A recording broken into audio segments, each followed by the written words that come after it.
నమస్తే అందరికీ. ఓషా గారు ఇచ్చిన నిగూఢ రహస్యాలు తెలుసుకుంటూ ఉన్నాము. మనము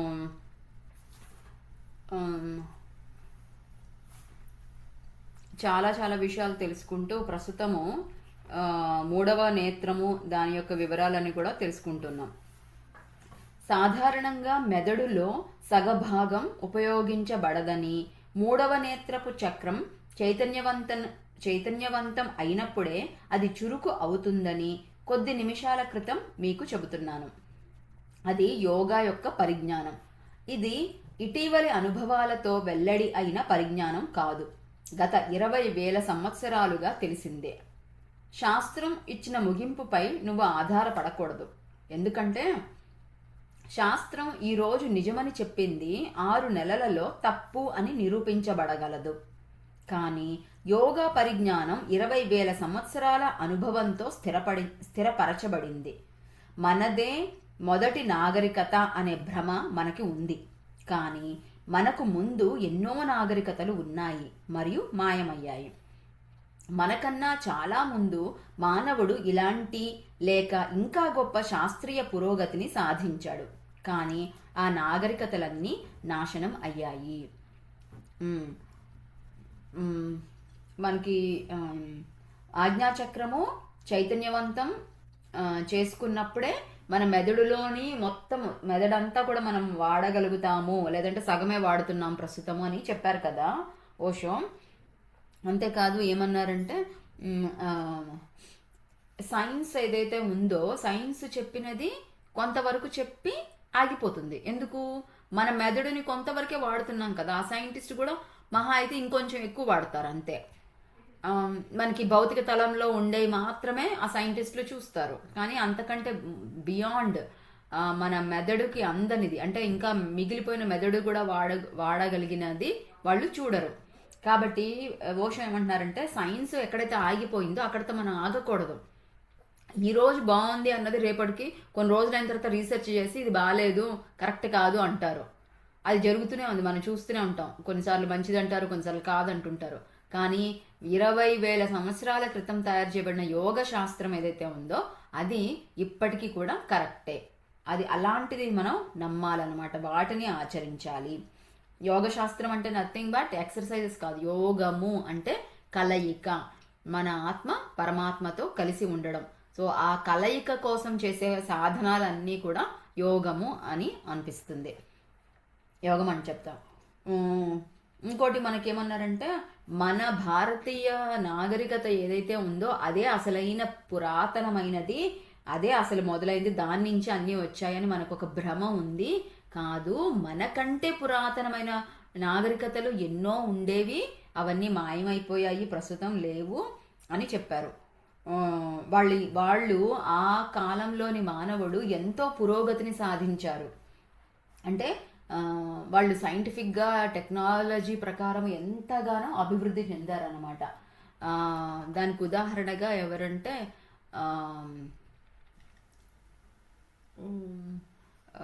అట్లాంటిస్ అంటారనమాట. అట్లాంటిస్ అనే ఒక నాగరికత ఇంతకుముందు ఉండేది. ఆ నగరము మునిగిపోయింది అంటారన్నమాట. మన ఎలా అయితే కృష్ణుడి దగ్గర మొత్తం యాదవులది మొత్తం మునిగిపోయింది అది అంటాం కదా, అట్లాగా మనకైతే ఇప్పుడు కనిపించింది అది. ఎందుకంటే అది కలియుగానికి జస్ట్ కొన్ని వేల సంవత్సరాల ముందు మాత్రమే జరిగింది కాబట్టి అది మనకి ఆ పురాతనమైనవి అన్నీ కూడా సముద్రంలో ఇప్పుడు గుజరాత్ దగ్గర కనుక్కోబడ్డాయి. కానీ అట్లాంటిస్ అనేది కొన్ని వేల వేల వేల సంవత్సరాల క్రితం, చెప్పాలంటే మిలియన్ సంవత్సరాల క్రితం జరిగింది కాబట్టి అది దాని రుజువులేమి మనకి కనిపించవన్నమాట. కానీ అట్లాగే మనకి భారతదేశానికి కింద హిందూ మహాసముద్రంలో కూడా మనకి ఒక ద్వీపం ఉండేది. అక్కడ కూడా టెక్నాలజీ అంతా కూడా బాగా డెవలప్ అయ్యి, దాని పేరు గుర్తు రావట్లేదు నాకు, అది కూడా మాయమైపోయింది అంటారనమాట. బహుశా దాంట్లోనే రావణాసురుడి యొక్క రాజ్యం, అంటే అసలైన లంక, ఇప్పటికీ కూడా విభీషణుడు రాజ్యాన్ని పాలిస్తున్నాడు అట్లా అని అంటారనమాట. ఆ ద్వీపానికి ఒక ప్రత్యేకమైన అందమైన పేరుంది, నేను చూస్తాను, నేను గుర్తొచ్చినప్పుడు చెప్తాను. సో అది ఉన్నది. ఇట్లా పురాతనమైన నాగరికతలు ఎన్నో ఉండేవి, అవి ప్రస్తుతం లేవు, కానీ మనము మనదే పురాతనమైనది అనుకుంటున్నాము, అది తప్పు అన్నారు. 1924లో జర్మనీలో అణ్వస్త్ర శాస్త్ర పరిశోధనా కేంద్రం ఏర్పాటు చేయబడింది. ఒక ఉదయం అకస్మాత్తుగా ఫాక్నెలీ అనే వ్యక్తి ఆ సంస్థకి వెళ్ళి అక్కడి అధికారులకు ఓ లిఖిత సందేశం అందించాడు. నాకు మరికొందరికి అణ్వస్త్ర శాస్త్రం గురించిన కొన్ని వాస్తవాలు తెలుసు. ఆ జ్ఞానం ఆధారంగా నేను అణ్వస్త్ర పరిశోధన కొనసాగించవద్దు అని హెచ్చరిస్తున్నాను. ఎందుకంటే మన నాగరికతకు ముందు అణుశక్తి విస్ఫోటనం వల్ల ఎందరో నాశనం అయ్యారు. ఈ పరిశోధన కొనసాగకుండా ఇంతటితో ఆపడం మంచిది అని ఆ సందేశంలో వ్రాశాడు. తరువాత అతడి జాడ తెలుసుకోవాలని విఫల ప్రయత్నాలు చేశారు. అంటే 1924లోనే అణ్వస్త్రమైన ప్రయోగాలు చేస్తున్నారు. దాంట్లో ఒకతనికి తెలిసింది ఇది ఇలా చెయ్యొద్దు, ఎందుకంటే ఇది ఎంతో నాశనాన్ని కలిగిస్తుంది ఈ అణుశక్తి అని ఆయన ఉత్తరం రాశారనమాట. కానీ ఆయన ఎవరో కనిపించలేదు వాళ్ళకి. ఆయన కనుక్కోవాలని తర్వాత చాలా ప్రయత్నం చేశారు. 1940లో జర్మనీలోని హైసెన్బర్గ్ అనే గొప్ప శాస్త్రవేత్త అణుశక్తి పెంపొందించడానికి కృషి చేస్తున్నాడు. మళ్ళీ అదే వ్యక్తి ఫాక్నెలీ అతడి ఇంటికి వచ్చి అతడి పని మనిషికి లిఖిత సందేశం ఇచ్చి వెళ్ళాడు. అందులో అదే సందేశం ఉంది.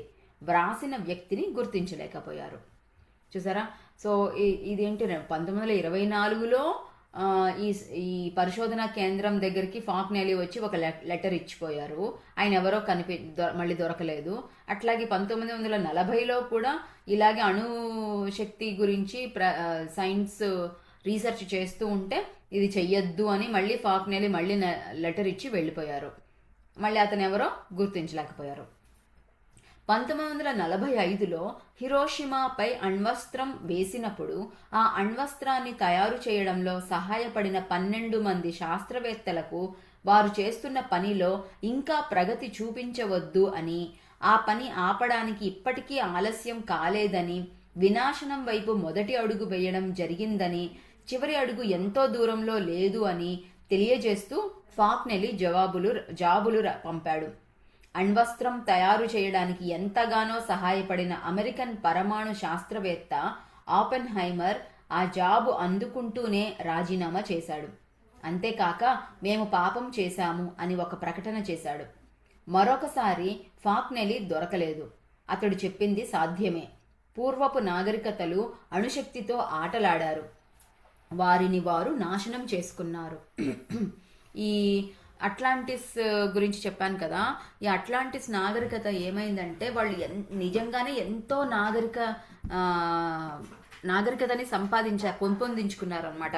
అంటే టెక్నాలజీ పెరిగిపోయింది. వాళ్ళు మనకంటే ఫాస్ట్గా విమానాల్లో ప్రయాణాలు చేసేవాళ్ళు, ఎక్కడికి కావాలంటే అక్కడికి ఏమంటే చేసేవాళ్ళు, అన్నీ చేసేవాళ్ళు. కానీ ఆ నాగరికత ఎందుకు నాశనం అయ్యింది అంటే వాళ్ళు కేవలం టెక్నాలజీని డెవలప్ చేసుకున్నారే కానీ మనిషికి ఉండే సంబంధము, మనిషికి ఉండే ప్రేమ, అనురాగాలు ఇవన్నిటిని వదిలిపెట్టేశారనమాట. కేవలం సైన్స్ టెక్నాలజీ అంతే. ఎంతసేపు రీసెర్చ్ చేయడము, దాన్ని డెవలప్ చేయడము, ప్రపంచాన్ని నాశనం చేయడం.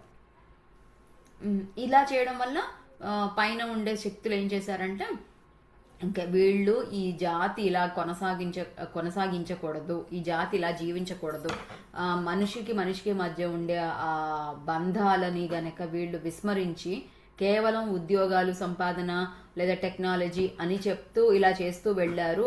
వేరే విదేశాలకి కాదు, వేరే గ్రహాల మీదకి కూడా వాళ్ళు వెళ్ళేవాళ్ళు అన్నమాట, ఇప్పుడు మనం చేస్తున్నట్టే. కానీ అదే జీవితంగా వాళ్ళు చేస్తున్నారనమాట. అలా ఉండకూడదు, ఈ జాతి మొత్తం నాశనం అయిపోయింది అని చెప్పేసి వాళ్ళని మార్చడం కాకుండా అట్లాంటిస్నే మొత్తం ముంచేశారు, నీళ్ళల్లో, సముద్రంలో ముంచేశారు అనమాట. ఎందుకంటే అది డెవలప్ అవ్వకూడదు. ఇంకా ఆ విధమైన ఆలోచన విధానము, నమ్మకాలు ఉండే ఆ జాతి అనేది జీవితం కొనసాగించకూడదు భూమి మీద, భూమి యొక్క ఎదుగుదలకి మంచిది కాదు అన్నట్టు అట్లాంటిస్ని ముంచేశారనమాట. అట్లాగే ఈ ఎప్పుడైతే అణుశాస్త్ర పరిశోధనలు జరుగుతున్నాయో ప్రతిసారి కూడా ఒక ఫాక్నెలీ అనే ఒక ఆయన వచ్చి వీళ్ళందరికీ తెలియజేస్తున్నారు ముందుగా, వద్దు ఇలా చెయ్యొద్దు, ఇప్పటికీ కూడా ఆలస్యమైంది ఏమీ లేదు, మీరు ఈ బాంబులు వేయడము, బాంబుల్ని ఇంకా తయారు చేయడము, డెవలప్ చేయడము అవన్నీ కూడా ఆపేసేయండి, ఎలాగూ చెడు వైపు అడుగులు వేశారు, ఇంకా ఆపేసేయండి, ఇంకా వద్దు అని చెప్పారు.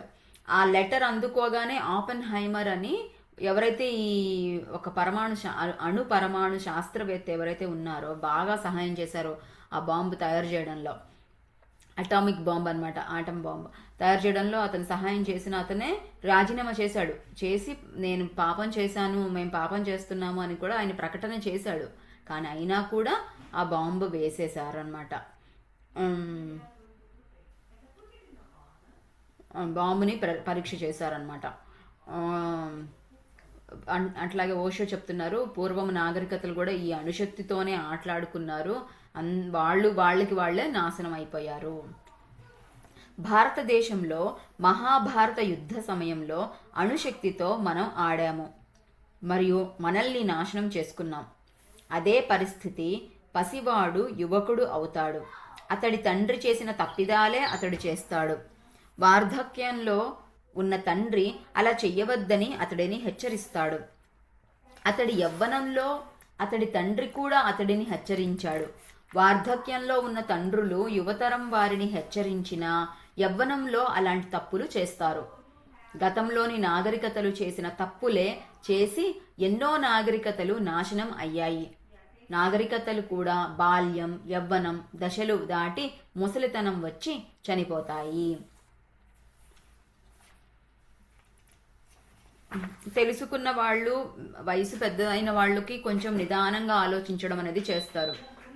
వాళ్ళు తెలుసుకున్నది వాళ్ళకంటే చిన్న వయసులో ఉండే వాళ్ళకి చెప్తారు, వద్దమ్మా ఇలా చెయ్యొద్దు అనేసి. కానీ వాళ్ళకి ఆ వయసులో ఉత్సాహం ఉంటుంది కదా, వాళ్ళు చేసి తీరుతారు అనమాట. అలా చేసి చేసి చేసి చివరికి నాగరికత మొత్తం నాశనం అయిపోతుంది అనమాట.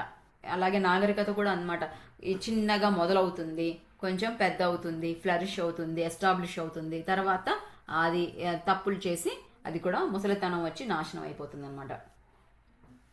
యోగాలోని పరిజ్ఞానం 20,000 సంవత్సరాలుగా సంపాదించుకున్నది. చారిత్రాత్మకంగా 20,000 సంవత్సరాల సమయంలో గణన వలన లభించిన ఫలితం చాలా స్పష్టం. ఒక వ్యక్తి యొక్క యవ్వనాన్ని అధ్యయనం చేయాలంటే 10 మంది యవ్వనాలని అధ్యయనం చేయాలి. ఎందుకంటే ఒక మనిషికి నిజం అయ్యింది అందరికీ నిజం కాకపోవచ్చు. ఒక వ్యక్తిని, ఒక సంఘటనని అధ్యయనం చేస్తే వాటి ద్వారా సరియైన ముగింపు రాదు. అందుకే గత 20,000 సంవత్సరాల స్వరూపం స్పష్టం అని చెప్పాను.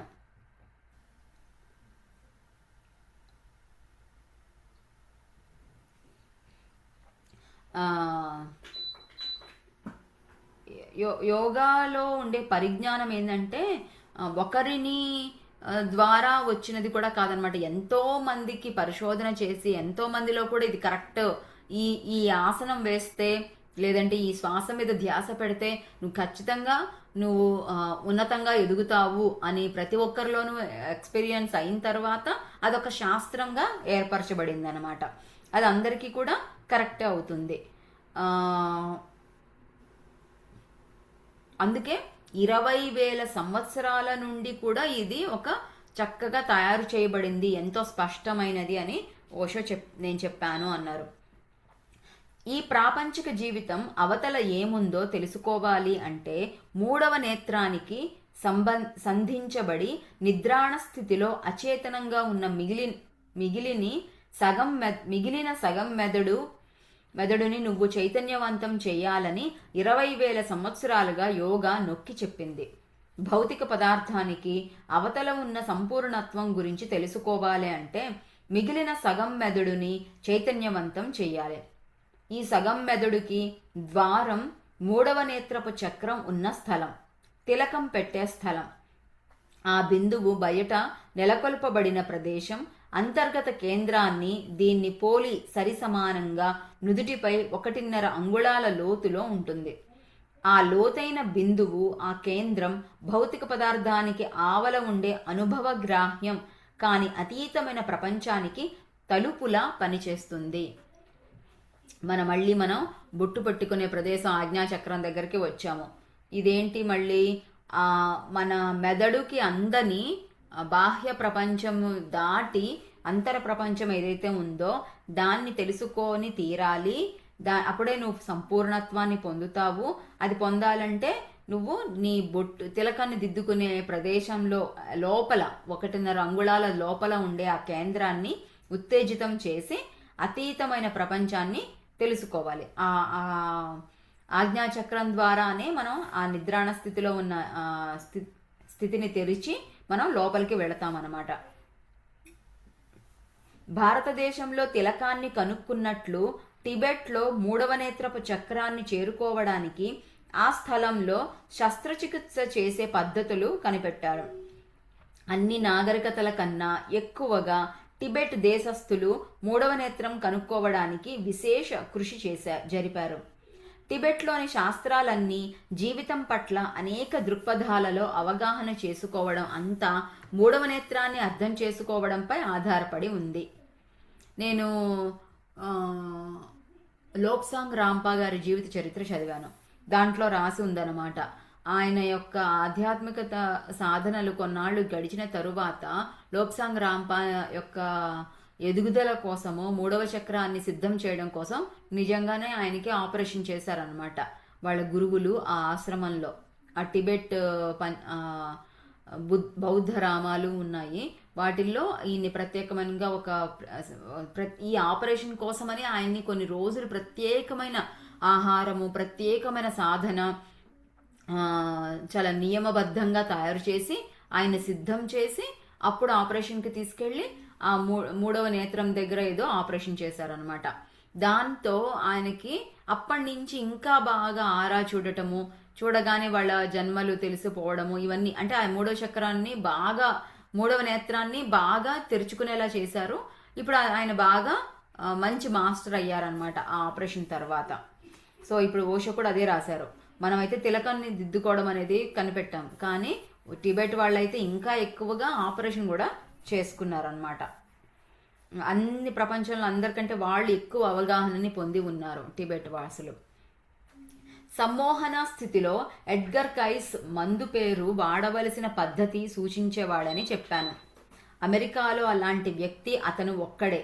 కానీ టిబెట్లో సమ్మోహ నిద్రలోకి సమాధిలోకి వెళ్ళగలిగే వారందరినీ చికిత్స సంబంధిత సలహాలు అడిగేవారు.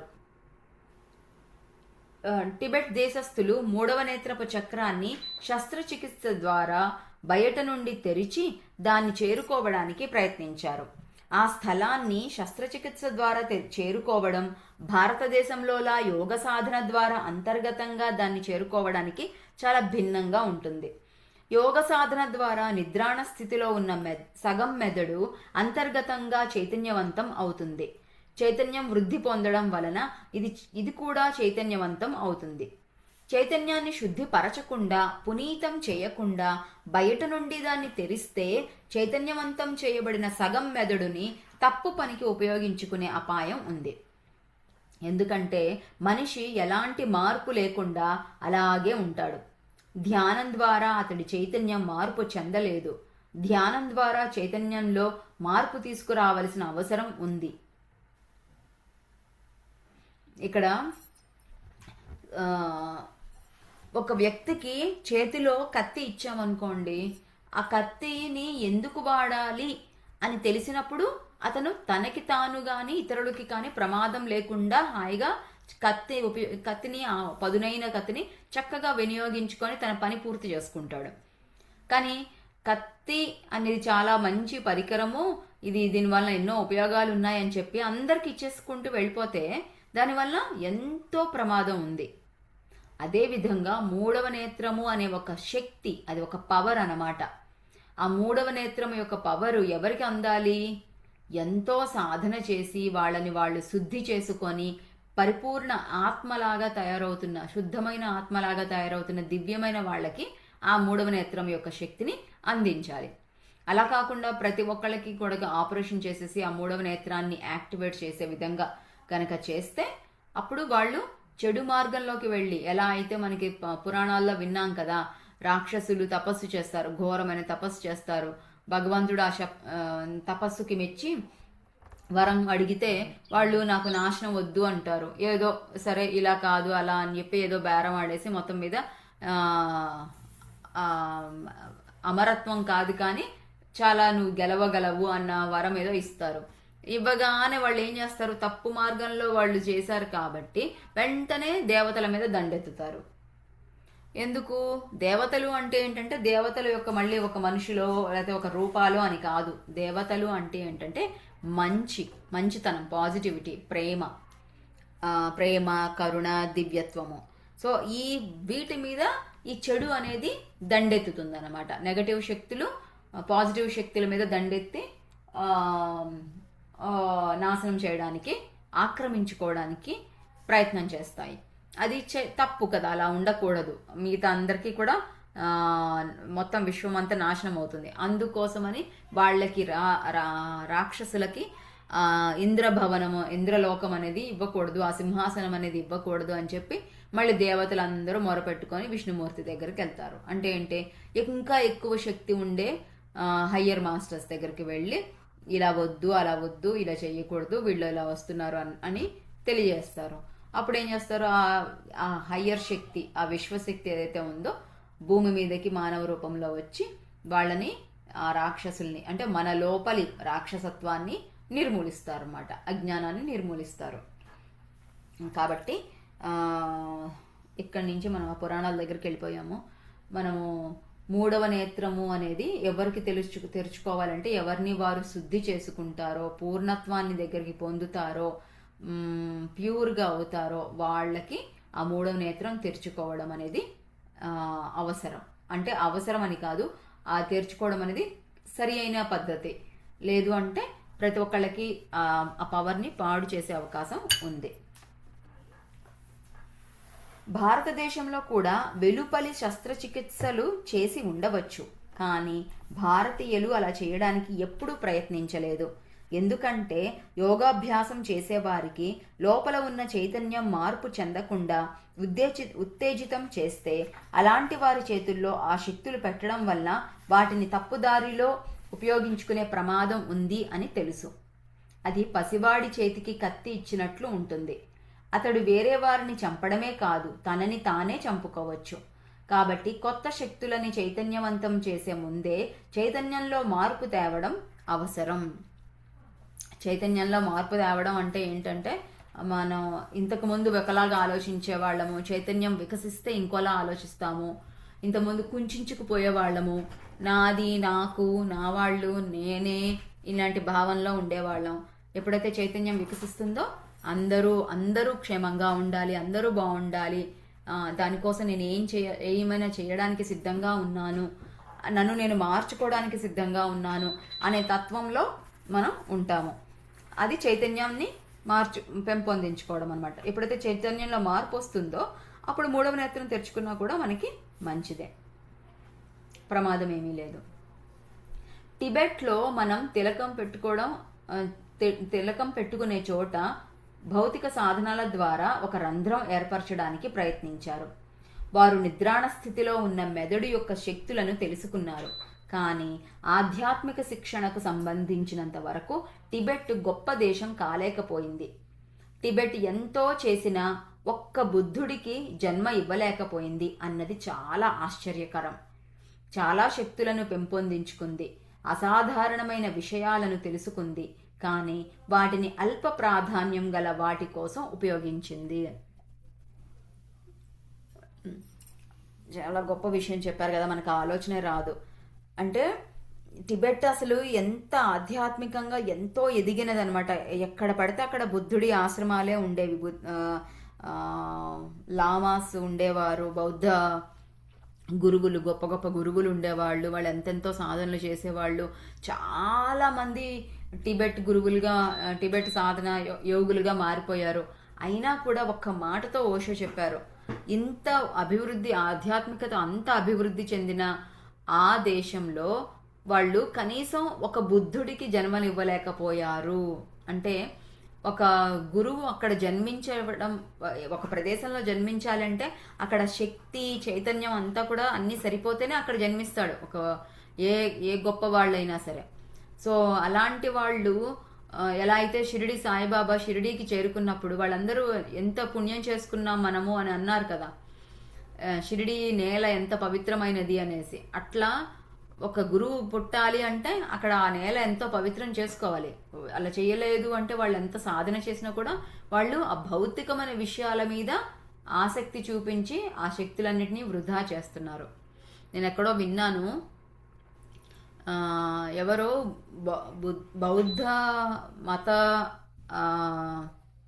వాళ్ళని ఏమంటారు,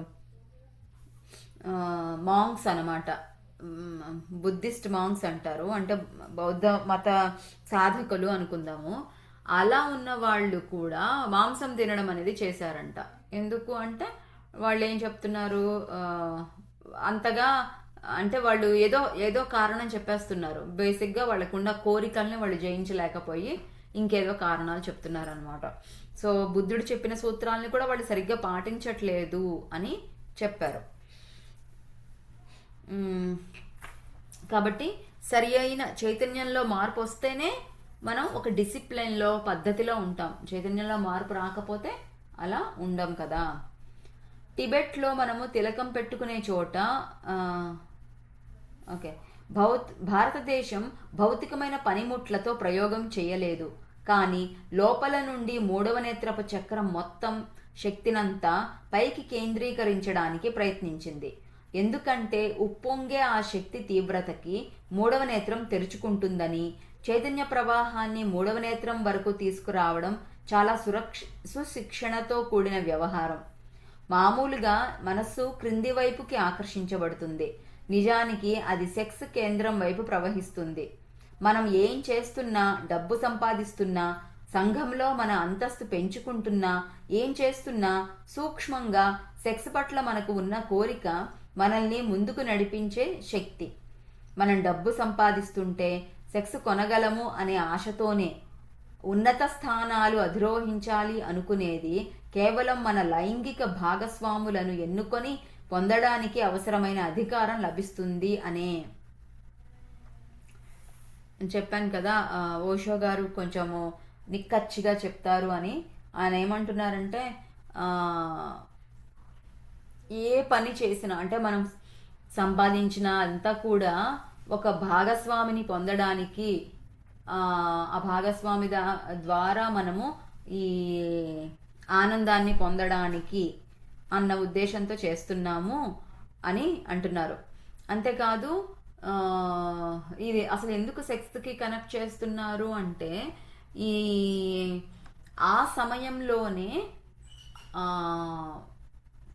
బ్లిస్ అంటే ధ్యానంలో ఎలా అయితే ఒక ఉన్నతమైన స్థితిని, ఒక సమాధి స్థితిని చేరుకుంటామో, ఇంకెటువంటి ఆలోచన లేని ఏకత్వంలోకి ఎప్పుడైతే వెళ్తామో అదే స్థితి శృంగారంలో కూడా తారాస్థాయికి చేరినప్పుడు ఆ స్థితికి చేరుకుంటాం. ఇంకప్పుడు విశ్వమంతా, ప్రపంచమంతా ఏమీ గుర్తుండదు. మన పేరు, మనం ఎవరము, మనం ఏం చేస్తున్నాము, మన యొక్క స్థితి ఏంటి, మనం ఒక దేశ ప్రధాన, ఇవన్నీ ఏవి గుర్తుండవు అనమాట. ఆ సమయంలో అవన్నీ అసలు అల్పమైనవి. అసలు ఆ టైంలో మనంగా ఉండము. ఆ స్థితికి చేరడం అనేది, ధ్యాన స్థితిలో పై స్థాయికి చేరుకోవడం కూడా రెండు సమానం అన్నమాట. అందుకని దానికి ప్రాధాన్యత ఇచ్చి దానితో కంపేర్ చేసి మాట్లాడతారు ఓషో. అందుకే గతంలో ఒక రాజుకి ఉన్న రాణుల సంఖ్యని బట్టి అతడి కీర్తిని కొలిచేవారు. అది నిజమైన కొలత. ఎందుకంటే నీ అధికారానికి విలువ ఏమిటి? అధికారం, అంతస్తు, హోదా, డబ్బు ఇవన్నీ తిరిగి తిరిగి మూలాధారమైన సెక్స్ ప్రవృత్తిని తృప్తిపరచడానికే. నీ శక్తులన్నీ క్రిందకి సెక్స్ కేంద్రం వైపు ప్రవహించినంత కాలం నువ్వు ఆధ్యాత్మికంగా మానసిక శిక్షణ రాహిత్యంలో ఉండే అవకాశం ఉంటుంది.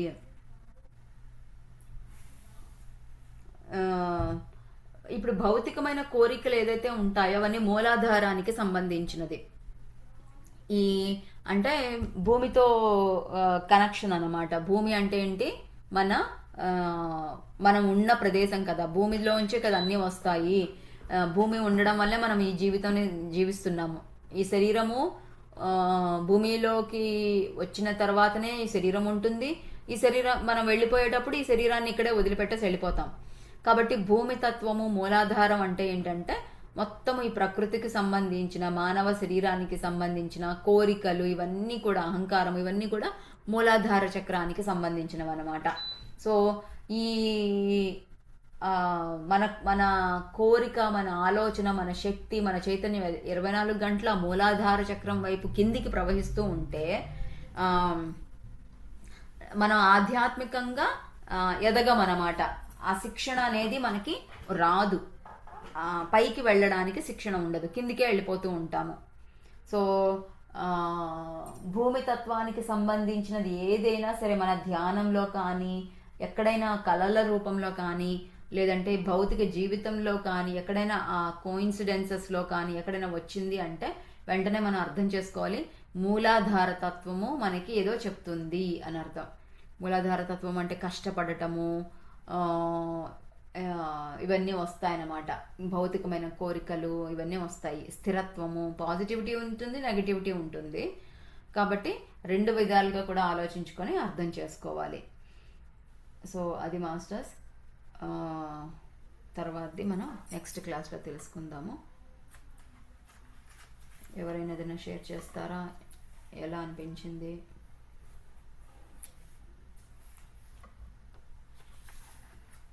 బాగుందండి.